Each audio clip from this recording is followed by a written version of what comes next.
এই, একদম আমার কাছে আসবে না। কেন? এলে কি করবে? এক দৌড় দিব। ওকে, দাও দৌড়, দেখি কতটা দৌড়াতে পারো। আর কতদিন এভাবে দৌড়াবে? যতদিন না তুমি আমাকে তাড়া করে বেড়াবে। কথাটা বলেই অমনি দিলাম দৌড়। আমাকে আর কে পাই? যেই দৌড় দিলাম তখনই খাট থেকে পড়ে গেলাম। কি ব্যাপার, আমি খাটে আসলাম কিভাবে? আমাকে তো মিম তাড়া করছিল। না, আর পারি না। এই মেয়ে তো আমার স্বপ্নের মধ্যেও ছাড়বে না। ভার্সিগুলো ভাবতে ভাবতে ফ্রেশ হতে চলে গেলাম। ফ্রেশ হয়ে এসে ঘড়ির দিকে তাকাতেই দেখি 10টা বেজে গেছে। তাড়াতাড়ি নাস্তা করে বেরিয়ে পড়লাম ভার্সিটিতে। ও, আপনাদের তো আমার পরিচয়টাই দেওয়া হলো না। ভার্সিটি যেতে যেতে আপনাদের পরিচয়টা দিয়েই দিই। আমি রাফি আহমেদ, এবার অনার্স 2য় বর্ষের ছাত্র। দেখতে তেমন ভালো না, কালো, তবে মনটা আমার খুবই ভালো। না, আর নিজের নামে গুজব ছড়াবো না। গেট দিয়ে ঢুকতে যাব ঠিক তখনই কেউ আমার কলার ধরে রাখছে, যার কারণে আমি সামনে এগোতেই পারছি না। পিছনে তাকিয়ে দেখি মিম। আমি দেখেই তো অবস্থা খারাপ। কিরে, তোর প্রবলেম কি রে রাফি? কেন রে, আমি আবার কি করলাম? কি করিস নাই তাই বল। তোর জন্য আমি ঘুমাতেই পারি না। আমার স্বপ্নে সবসময় ঘোরাঘুরি করিস কেন? আসলে তোর ভালো ডাক্তার দেখাতে হবে। ওয়েট, আরমান সাহেবকে ফোন দিতে বলি, আপনার মেয়ের ভালো ট্রিটমেন্ট করান, না হলে একসময় পাবনা পাঠাতে হবে। কথাটা বলেই একটু মুচকি হাসলাম। এই দেখ রাফি, আমার সামনে একদম মুচকি হাসবি না। কেন রে? তোর এই হাসিটার কারণে আমি রাতে ঘুমাতে পারি না। এই দেখ, ফাও বকিস না তো। যা, তোর হলে যা, আর আমাকে আমার হলে যেতে দে, ফাজিল মাইয়া একটা। কথাটা বলে আমি চলে যেতে যাব, আবার আমার কলার ধরে টান দিল মিম। আমি এবার রাগি মুডে বললাম, ওই তোর সমস্যা কি? এত জ্বালাস কেন রে? যা ভাগ ছেড়ে। তুই আমাকে এইভাবে বলতে পারলি রাফি? ওকে, যাচ্ছি চলে, আর আসবো না তোর কাছে, আর কথাও বলবো না। বলেই মিম মন খারাপ করে চলে গেল, আর আমিও চলে গেলাম ক্লাসে। কিরে রাফি, এতক্ষণ কোথায় ছিলি রে? আর বলিস না দোস্ত, ওই মিমটা ভার্সিটি আসতে না আসতেই জ্বালানো শুরু করলো। আরে রাফি, তুই বোঝার চেষ্টা কর, মেয়েটা তোকে ভালোবাসে রে। আরে ধুর ছাই, ভালোবাসার গোষ্ঠী কিলাই, এসব আমার দ্বারা হবে না। আচ্ছা, সে দেখা যাবে। এখন চল ক্যান্টিনে যাই। তোরা যা বাপু, আমি যাব না। কেন রে, কি হইলো? ভালো লাগছে না। তোরা যা, আমার অ্যাসাইনমেন্ট করতে হবে, কালকে করতে পারি নাই। ওকে থাক, তাইলে আমরা যাইগা। বলে নিলয় আর নীরব চলে গেল, আর আমি আমার অ্যাসাইনমেন্টটা কমপ্লিট করলাম। আজকে এটা জমা দিতে হবে, তা না হলে কপালে দুঃখ আছে। যাই হোক, অ্যাসাইনমেন্টটা জমা দিয়ে এসে ভালো লাগছে না, তাই চলে এলাম বাসায়। ইদানিং মনটা বড্ড খারাপ। আর সত্যি বলতে একটা মধ্যবিত্ত পরিবারের যে কত প্রেশার, সেটা একমাত্র তারাই বোঝে। মধ্যবিত্ত পরিবারগুলো মানুষের অনেক স্বপ্ন থাকে, কিন্তু তারা সেটা বাস্তবায়িত করতে পারে না। আর সেই মধ্যবিত্ত পরিবারের বড় ছেলে বা মেয়ের অনেক দায়িত্ব থাকে তার পরিবারটাকে দেখে রাখতে। অনেক কষ্ট সহ্য করে তারা তাদের পরিবারের মানুষের মুখে হাসি ফোটায়। যাই হোক, ফ্রেশ হয়ে কিছু খেয়ে টিউশনি করাতে চলে গেলাম। এই টিউশনি করে যেটুকু আয় করা যায় তাতে নিজের পড়ালেখার খরচটা চলে যায়, আর একটু কষ্ট করলে বাড়িতেও দেওয়া যায়। অনেক নৈতিক কথা বললাম, আমি চলে আসছি যেখানে টিউশনি করাই। আজ মাসের শেষের দিকে দেখি বেতনটা দেয় নাকি। আমি দরজার সামনে এসে কলিং বেল প্রেস করলাম, আর একটা অল্প বয়সী মেয়ে এসে দরজা খুলল। যদিও আমি মেয়েটাকে চিনি না, হয়তো বেড়াতে আসছে। আমি ভিতরে চলে গেলাম, গিয়ে দেখি আমার ছাত্রছাত্রীরা গল্প করছে। আমি যেতেই চেয়ার থেকে উঠে দাঁড়ালো। আমি বসার পর ওরাও বসলো। তবে একটা কথা তো বলাই হলো না, এই টিউশনিটা মিম ঠিক করে দিয়েছিল। মেয়েটা আমাকে জ্বালালেও কিছু ভালো কাজ করেও দেই। এবার আমার স্টুডেন্টদের কথা বলি। একজন পড়ে ইন্টারে, আর একজন ক্লাস 9-এ। একজন ছেলে একজন মেয়ে, তবে খুব লক্ষ্মী ওরা। যাই হোক, পড়ানো শুরু করলাম। পড়ানো শেষ করে আরেক জায়গায় গেলাম পড়াতে। ওখানে গিয়েও একই অবস্থা। বেতনটা আজকে কেউই দিল না, বলছে কালকে দিবে।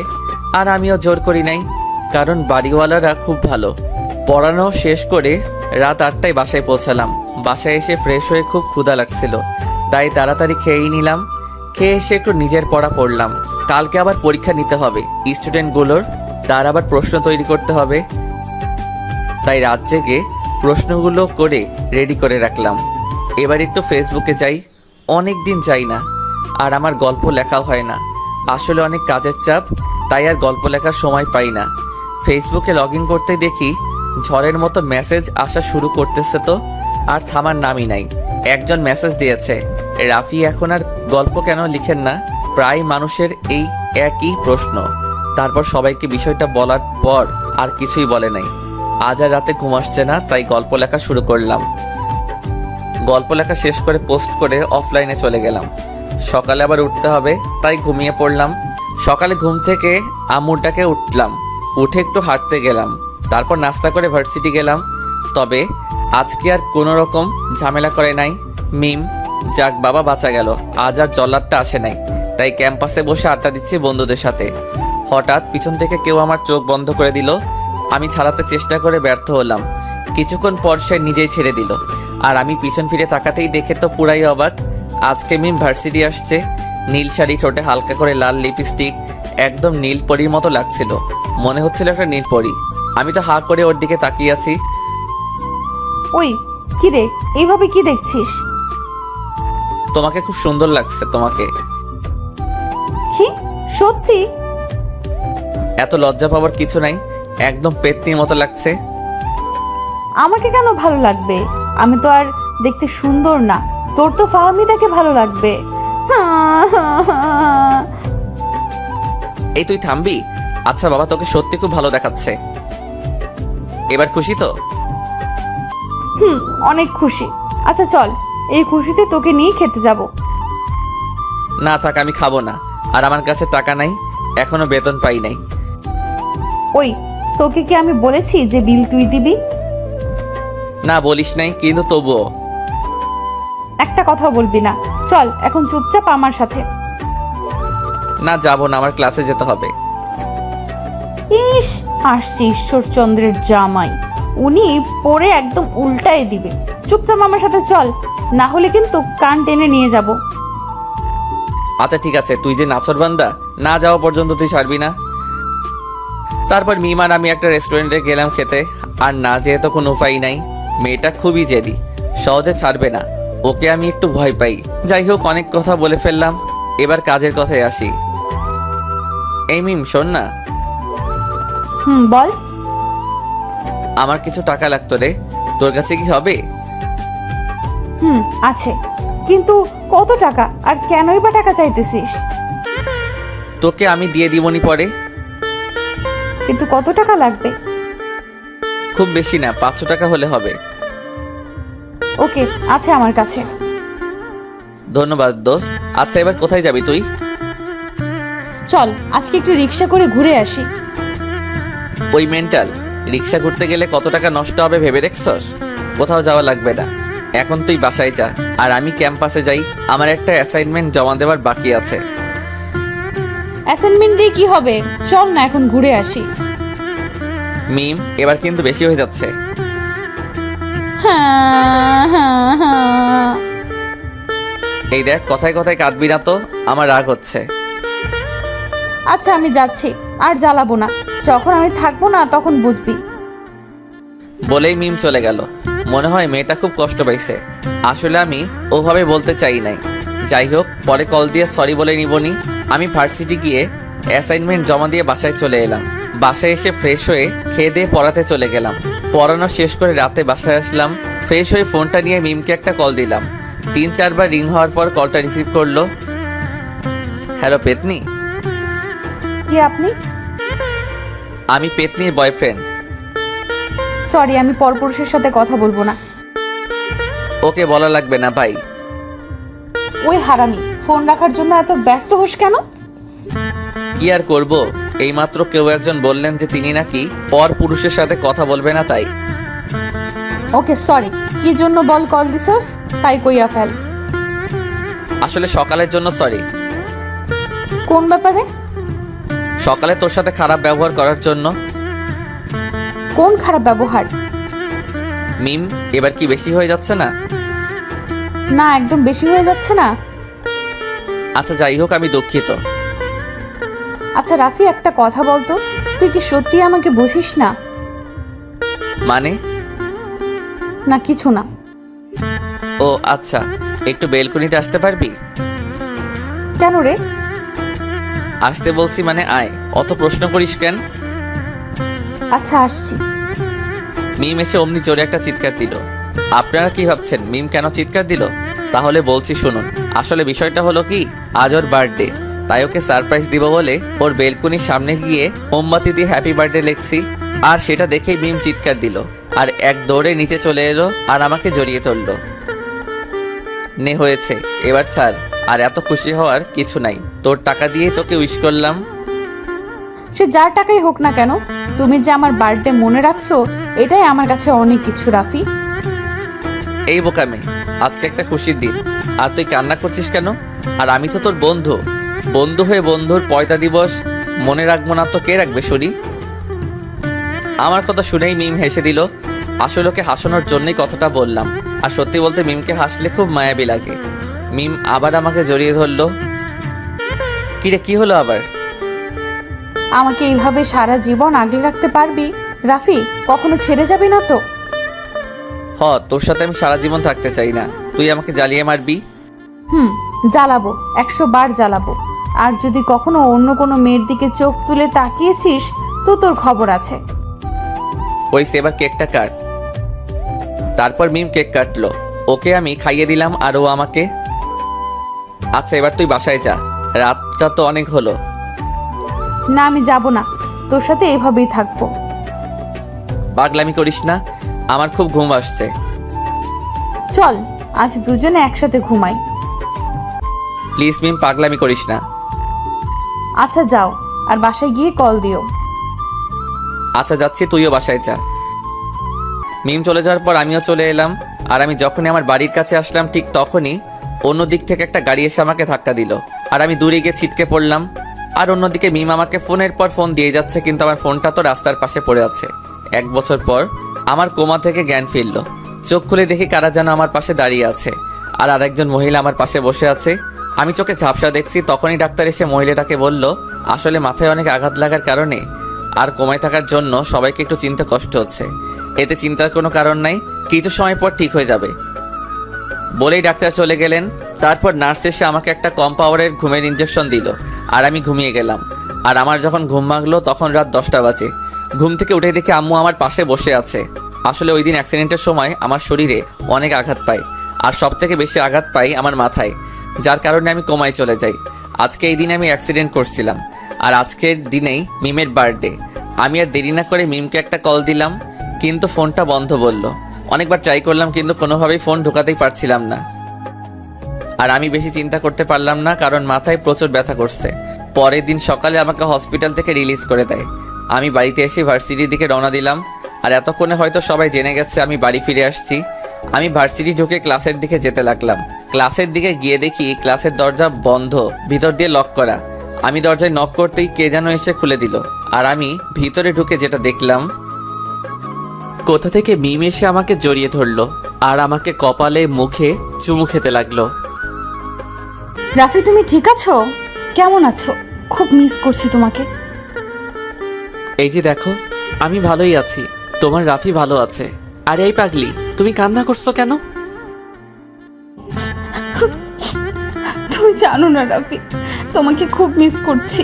তোমার জ্ঞান ফেরার আগে থেকে আমি হসপিটালে গিয়ে তোমার পাশে বসেছিলাম, কখন তোমার জ্ঞান ফিরবে। এই বোকামি, আমি তোমাকে ছাড়া কোথাও যাব না।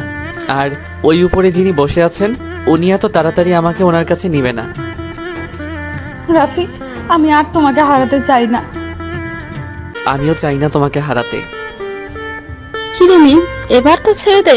বেচারা সবে মাত্র ভার্সিটিতে আসলো, ওকে একটু রেস্ট নিতে দে। না আমি ওকে ছাড়বো না। আরে সবাই তোদের দিকে তাকিয়ে আছে, এবার তো ছাড়। আনিশার কথাতে মিম আমাকে ছেড়ে দিল। আচ্ছা রাফি, এখন কি অবস্থা তোর? এই তো ভালো। আচ্ছা চলো আড্ডা দেই। তারপর সব বন্ধুরা মিলে ক্যান্টিনে গেলাম। অনেকক্ষণ আড্ডা দেওয়ার পর লাঞ্চ করে আবার ক্যাম্পাসে গেলাম। আজ আর ক্লাস করলাম না, কারণ হঠাৎ করে আমার মাথা ব্যথা করছিল। তাই ওদেরকে বলে চলে এলাম।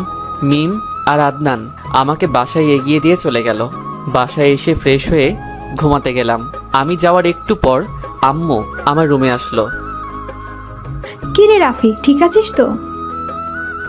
আম্মু। আচ্ছা আম্মু, আমার মাথাটা একটু হাত বুলাই দিবে?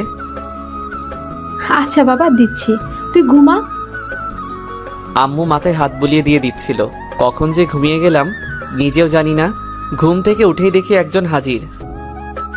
আরে তুমি?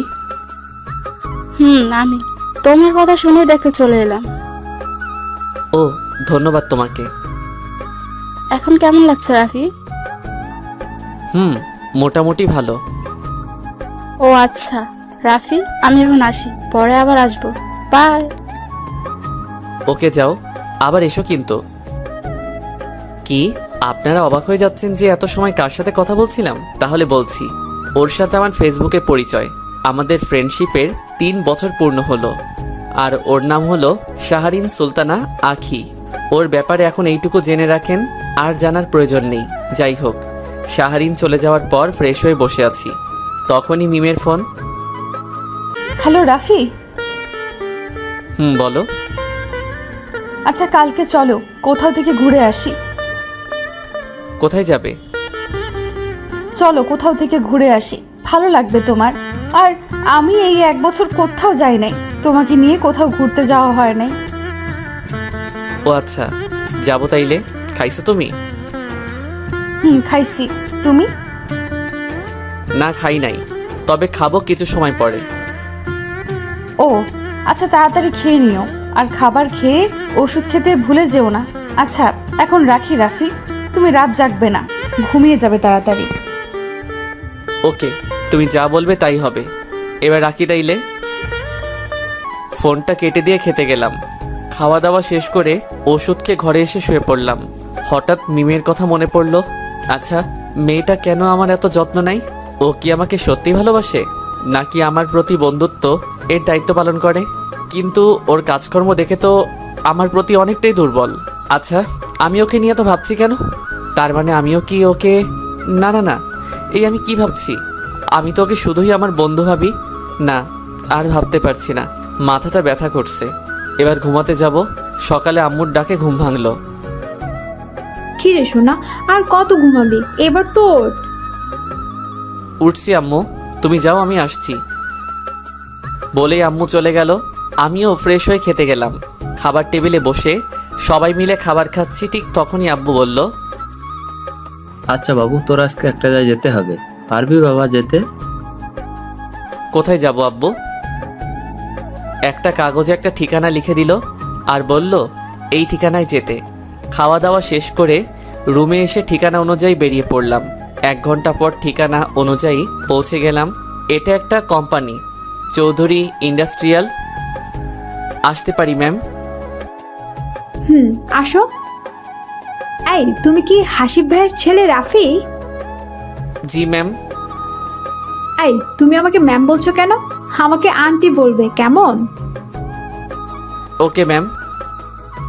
কি, আবার ম্যাম? ও দুঃখিত আন্টি। এই তো, এবার ঠিক আছে। আর যে জন্য তোমাকে এখানে ডাকলাম, আমার একজন ম্যানেজার লাগবে। শুনেছি তুমি খুব ভালো স্টুডেন্ট। তোমার আব্বু তোমার ব্যাপারে সব বলেছে, তুমি কি পারবে? কি বলেন আন্টি, আমি কি এটা সামলাতে পারবো? আমাদের পুরনো ম্যানেজার তোমাকে সবকিছু বুঝিয়ে দিবে। জি আন্টি। আর ঠিক তখনই মিমের ফোন। আমি ফোনটা কেটে দিলাম। কি হলো রাফি, কার ফোন ছিল? আমার এক বন্ধুর। কেটে দিলে কেন? রিসিভ করো। না আন্টি, আমি ম্যানেজ করে নিব। ওকে, তাহলে তুমি এখন আসতে পারো। কাল থেকে কাজে জয়েন করবে। ওকে আন্টি, আসি। আন্টির অফিস থেকে বেরিয়েই পাগলি মিমটাকে কল দিলাম। কিছু সময় রিং হওয়ার পর রিসিভ করলো। হ্যালো মিম। তোমাকে কত কল দিলাম, ধরলে না কেন? আমি একটা কাজে ছিলাম, তাই তোর কলটা রিসিভ করতে পারি নাই রে, সরি। ওকে ঠিক আছে। বিকালে ঘুরতে যাওয়ার কথা মনে আছে? আছে, কিন্তু আজ না গেলে হয় না। না, যেতেই হবে, কোনো কথা শুনতে চাই না। আসলে খুব ক্লান্ত লাগছে তো তাই। ও আচ্ছা, শোনো, বেশি সময় থাকা লাগবে না। ওকে ঠিক আছে, কখন বের হব? তুমি এখন কোথায়? এই তো বাসার কাছে চলে আসছি। আচ্ছা শোনো, বাসায় পৌঁছে ফ্রেশ হবে, তারপর লাঞ্চটা করে রেডি হয়ে থাকবে, আমি গাড়ি নিয়ে এসে তোমাকে নিয়ে যাব। আচ্ছা ঠিক আছে। মিমের ফোন কলটা কেটে দিয়ে ফ্রেশ হতে চলে গেলাম। 30 মিনিট পর মিম এসে আমাকে নিয়ে গেল, আর গাড়িতে যেতেই মিম আমার চোখ বেঁধে দেয়। মিম, এ তুই কি করছিস? এই একদম চুপ, এত কথা বলো কেন? আরে কিন্তু তুমি আমার চোখ কেন বাঁধছ? আবার কথা বলে একদম খুন করে ফেলবো তোকে। আচ্ছা বাবা, চুপ করলাম, এবার তো খুশি? অনেক, আমার লক্ষ্মীটা। কিছু সময় পর একটা জায়গায় গাড়ি থামালো, তারপর মিম গাড়ি থেকে নেমেই আমাকে নামিয়ে দিল, কারণ আমার চোখ তো বাঁধা। আচ্ছা মিম, এটা কোথায়?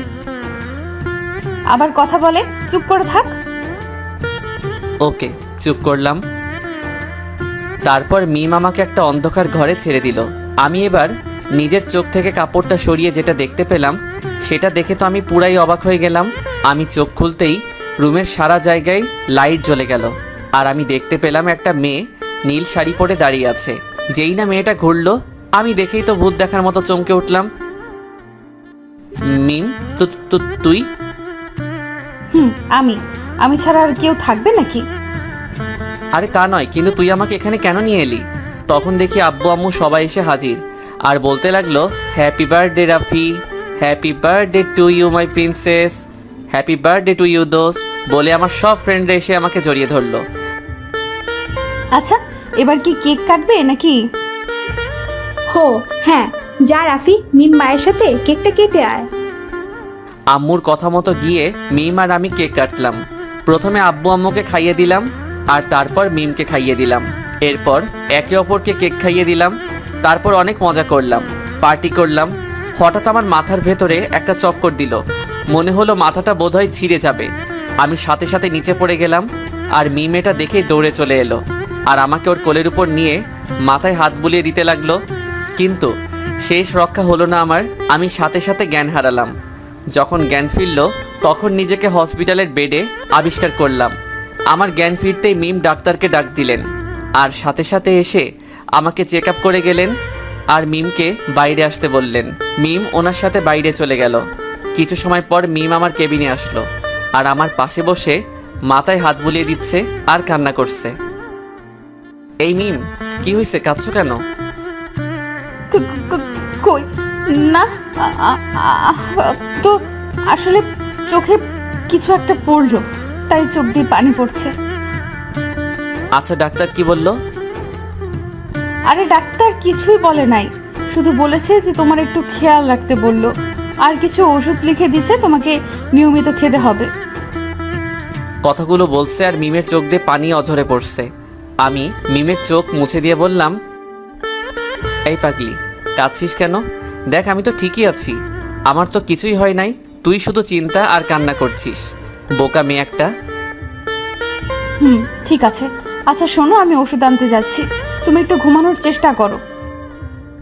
কথাটা বলেই মিম কাঁদতে কাঁদতে কেবিন থেকে চলে গেল। আচ্ছা এবার আসুন দেখি ডাক্তার মিমকে কি বলছেন। মিম, আপনার সাথে কিছু কথা বলার আছে। জি ডাক্তার, বলুন।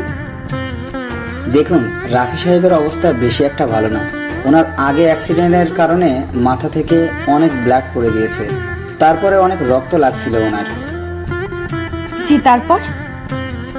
ওনার মেন্টাল হ্যামারেজের কারণে মাথার নার্ভ স্লো কাজ করছে, যার কারণে ওনার মাথায় সমস্যা হচ্ছে। আর এভাবে চলতে থাকলে কিছুদিন পর হয়তো আমরা রাফি সাহেবকে বাঁচাতে পারবো না। তাই বলছিলাম কি, যে কয়দিন উনি বেঁচে আছেন ততদিন রাফিকে বলবেন না এসব কথা, তাহলে রাফি টেনশন করবে, আর যেটা রাফি সাহেবের জন্য ক্ষতিকর। তাই বলছি যেভাবেই হোক ওনাকে এই কথা যেন না জানতে পারে। কি? না, এ হতে পারে না। কি বলছেন ডাক্তার আপনি? জি মিম, ঠিকই বলছি। প্লিজ আপনি ভেঙে পড়বেন না। আপনি এরকম করেন তাহলে কি করে হবে? তাই আপনাকেই সবটা দেখে রাখতে হবে। আর রাফির আব্বু আম্মুর সাথে আমি কথা বলে নিব। ডাক্তার, আমার রাফিকে কি ভালো করা যায় না কোনোভাবে? যত টাকা লাগবে আমি দিব, কিন্তু আমি রাফিকে ঠিক করতেই হবে। আসলে সবকিছু তো আর টাকা দিয়ে ঠিক করা যায় না। উপরে আল্লাহকে ডাকুন, উনিই পারবেন রাফিকে ঠিক করে আবার আমাদের মাঝে ফিরিয়ে দিতে। কিন্তু তাতেও একটা ভয় থেকেই যাবে। কি সেটা? ওনার মেমোরি মুছে যেতে পারে। কি মানে রাফি আমাকে ভুলে যাবে? না, এটা হতে পারে না। ওকে ছাড়া আমি থাকতে পারবো না। আমি ওকে বড্ড ভালোবাসি। সবকিছু বুঝতে পারছি, কিন্তু আপনাকে বাস্তবতাটা মেনে নিতে হবে। যাই হোক, এখন আমি আসি। আপনাকে যে ঔষধ আনতে বললাম ওগুলো এনে এখনই রাফিকে খাইয়ে দিতে হবে। বলেই ডাক্তার চলে গেল। এই রাফি, ঘুমাইছোস? হুম।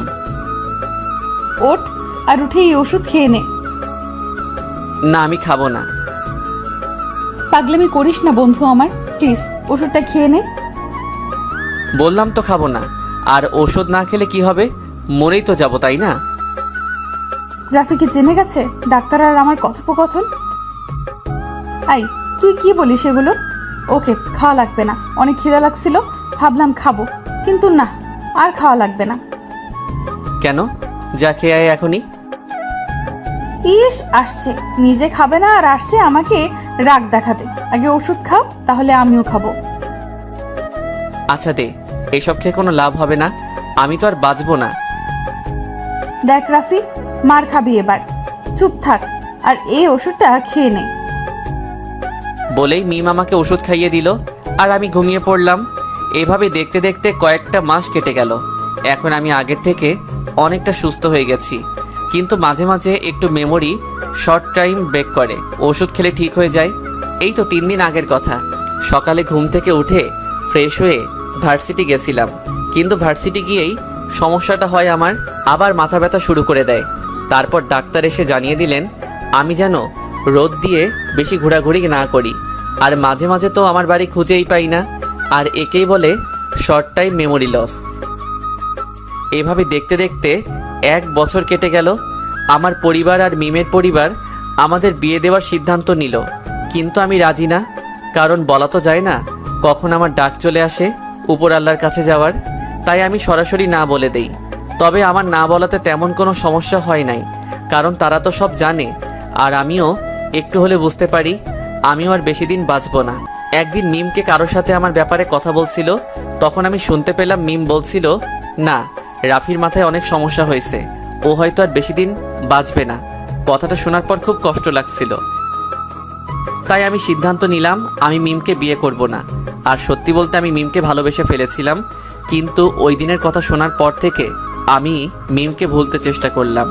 তারপর একদিন আমি একটা জিনিস লক্ষ্য করলাম, সেটা হলো মিমকে একটা ছেলে ফলো করে। মনে হয় সে মিমকে ভালোবাসে, কিন্তু বলতে পারে না হয়তো। আমি ছেলেটাকে অনেকবার মিমের আশেপাশে দেখি, আমি কিছুই বলতাম না। একদিন আমি একটা জিনিস করলাম, আর এটা শুনে তো মিম রেগে আগুন হয়ে গেছে। আমি সেই ছেলেটার সাথে গিয়ে দেখা করলাম, আর এই বিষয়টা মিম জেনে গেছিল। এই নিয়ে আমাকে অনেক বকা দিছিল। আর ওই ছেলেটার সাথে দেখা করে ওকে কিছু কথা বলছিলাম, আর সেগুলো শুনেই মিম আমাকে অনেক বকা দেয়। আসলে ছেলেটার সাথে যে কথাগুলো হয়েছিল। Excuse me. জি, আমাকে বলছেন? জি ভাইয়া, আপনাকে বলছি। জি ভাইয়া, বলুন। আপনাকে ইদানিং দেখছি একটা মেয়েকে ফলো করতেছেন। আচ্ছা, আপনি কি মেয়েটাকে ভালোবাসেন? না মানে বলছিলাম কি, ভয় পাওয়ার কিছু নাই ভাইয়া। আপনি যদি ওকে ভালোবাসেন তাহলে ওকে গিয়ে বলে দেন। আপনি কে? আমি ওর বন্ধু প্লাস ফিয়ন্সি, কিন্তু আমি ওকে বিয়ে করব না। কেন ভাইয়া, মেয়েটার কোনো সমস্যা আছে নাকি?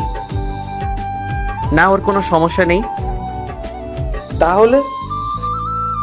তারপর ওকে সব খুলে বললাম। আমার কথা শুনে ছেলেটা প্রায় কাঁদো কাঁদো অবস্থা।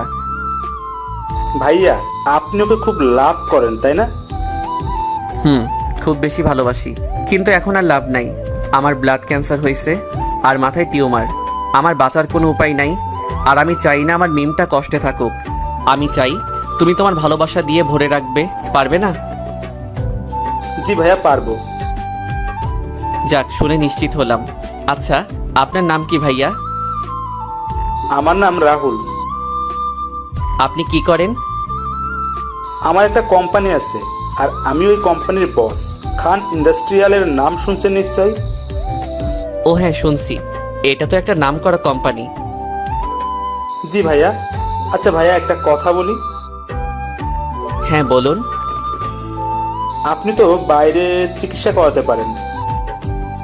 লাভ নাই ভাইয়া, আমি ডাক্তারের সাথে কথা বলেছিলাম।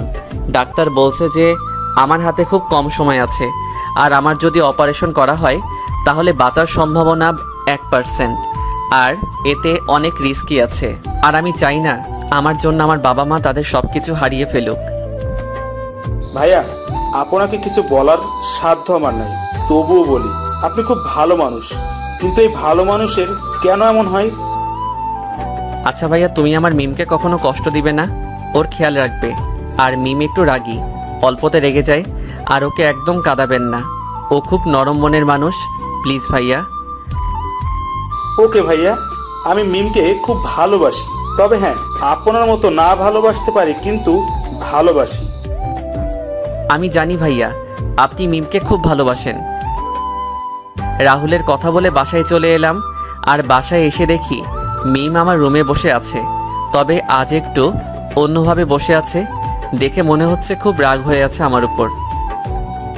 আরে মিম, তুই এখানে? আমি। কিন্তু তুই এত সময় কই ছিলি? তোকে কতগুলো কল করছি দেখছিস? সরি রে, ফোনটা সাইলেন্ট ছিল, একটা গুরুত্বপূর্ণ কাজ ছিল, তাই সাইলেন্ট করে রাখছিলাম আমি। তোর ইম্পর্ট্যান্ট কাজ কি ওই মিস্টার রাহুলের সাথে ছিল? আরে কি বলছিস? রাহুল? এ আবার কে? তোর বয়ফ্রেন্ড নাকি রে? তুই খুব পচা হয়ে গেছিস। তুই প্রেম করছিস, আর আমি জানি না? তুই না আমার খুব ভালো ফ্রেন্ড। আমার কথা শেষ হওয়ার সাথে সাথেই মিম কষিয়ে আমার বাগালে একটা চর মেরে আমাকে জড়িয়ে ধরেই কেঁদে দিল। আরে কাঁদছিস কেন? তুই যে কেন কাঁদছিস আমি তো ভালো করেই জানি, কথাটা মনে মনে বললাম। তুই এমন কেন? কেন রে, আমি কি করলাম? তুই তো আমাকে মারলি। তুই আমাকে কেন এত ভালোবাসিস বলবি একটু? আরে ধুর, তোকে আমি ভালোবাসতে যাব কেন? তোকে ভালোবেসে কি আমি বিপদে পড়বো? দেখ রাফি, একদম মজা করবি না। তুই জানিস আমি তোকে কতটা ভালোবাসি। এবার আমি আর নিজেকে সামলাতে পারলাম না, আমিও ওকে জড়িয়ে ধরলাম। তুই কেন বুঝিস না? আমি আর কথাটা শেষ করার আগেই আমার ঠোঁট দুইটা মিমের দখলে নিয়ে নিল। কিছু সময় পরে ছেড়ে দিল আর বলল, তোকে আমি হারাতে দেব না। এই যে তোকে শক্ত করে জড়িয়ে ধরে আছি, আমার কাছ থেকে কেউ তোকে নিয়ে যেতে পারবে না। তুই শুধু আমার, আর আমারই থাকবি। তুই ভালো করে জানিস আমি আর এই পৃথিবীতে থাকতে পারবো না, তারপরও কেন এমন করছিস? আমি কিছু জানতে আর বুঝতে চাই না। আমি শুধু এইটুকুই বুঝি, তুই আমার কাছে থাকবি।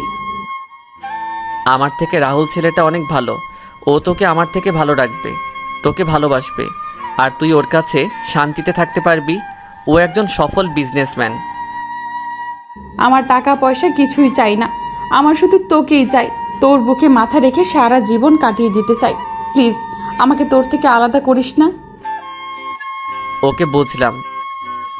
চোখের পানি মুছে মিমকে বুকের মধ্যে থেকে ছাড়িয়ে নিয়ে বললাম, এখন আমাকে ছাড়, আমি এখন ফ্রেশ হয়ে আসি। আচ্ছা যা, আর ফ্রেশ হয়ে খেয়ে বাইরে ঘুরতে যাব। আচ্ছা ঠিক আছে বলে আমি ফ্রেশ হতে চলে গেলাম, আর মিমও চলে গেল। ও হ্যাঁ, মিম এখন থেকে আমাদের বাসায় থাকছে। যাই হোক, ফ্রেশ হতে খেতে গেলাম। মিম সহ বাসার সবাই মিলে একসাথে খেলাম। খাওয়া দাওয়া শেষ করে মিম আর আমি বেরিয়ে পড়লাম। আমরা বাসা থেকে বেরোতে বেরোতেই আঙ্কেল তার গাড়ি পাঠিয়ে দিলেন। রাত 8টায় আমি আর মিম বাসায় আসলাম। বাসায় এসে ফ্রেশ হয়ে সবাই মিলে ডাইনিং টেবিলে বসে গল্প করছিলাম। হঠাৎ করে আমার মাথা ব্যথা করছে, মনে হচ্ছে মাথাটা বোধহয় ফেটে যাবে। কি রে রাফি, তুই ঠিক আছিস তো? না আম্মু, মাথা ব্যথা করছে খুব। কি? এই রাফির আব্বু, এখনই ডাক্তারকে ফোন দাও আর ইমার্জেন্সি আসতে বলো। আরে আম্মু, এত টেনশন করো না তো, মাথা ব্যথা ঠিক হয়ে যাবে। তুই চুপ করবি। কিছুক্ষণ পর ডাক্তার আসলো আর আমাকে চেক আপ করে কিছু ওষুধ লিখে দিল, সাথে একটা ঘুমের ওষুধও দিল। আমি ওষুধ খেয়ে লম্বা একটা ঘুম দিলাম। দীর্ঘ 5টা বছর পর আজকে আমার মৃত্যুবার্ষিকী। কি আপনারা অবাক হচ্ছেন? তাহলে আপনাদের পরিষ্কার করে বলি, সেই দিন ঘুমানোর পর কি হয়েছিল।